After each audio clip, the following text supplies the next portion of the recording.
I'm Nicholas Kaiko, Director of Kaiko Design Interiors, and we're here at our apartment project in Sydney's Darlinghurst. Darlinghurst is a suburb in the heart of the CBD and quite a historic part of Sydney, just adjacent to Woolloomooloo, and of course overlooking the Sydney skyline. The building is a sensitive redevelopment of the original Gatekeeper's Cottage and the surrounds, which sits opposite the National Art School. So the original apartment was a tired fit out that we stripped back, removing dated features, adding colour and texture throughout. An important part of the design was to transition from the busyness of the city below. The way that we found that we could do that is through the use of colour. These warm tones create a more atmospheric space.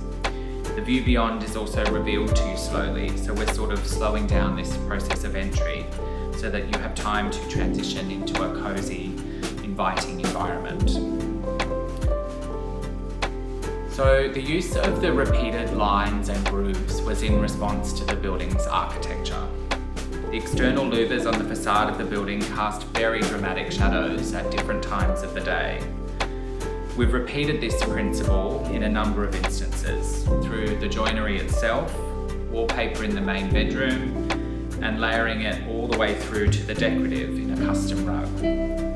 We've used dark veneer not only on the cabinetry, but on furniture also. So there's this real level of consistency and continuity through the apartment, and I think that adds to the sense of calmness and stillness as you move through the spaces. Rather than it being just a feature wall in one or two locations, we've used it as the major background palette.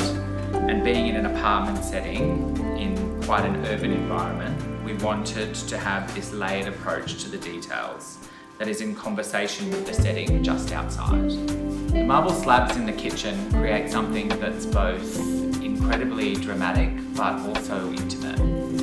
The dynamic veining is cloud-like in movement. You really feel immersed, which plays back to that original vision of wanting to create something that was a refuge from the city.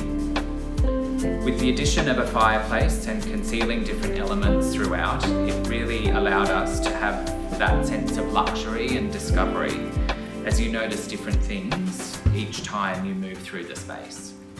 Achieving homeliness while still considering a sense of place in the built environment in an apartment setting is really important. And as we move away from larger freestanding homes, trying to bring that sense of belonging into an apartment I think is really interesting, and I think we've achieved that here.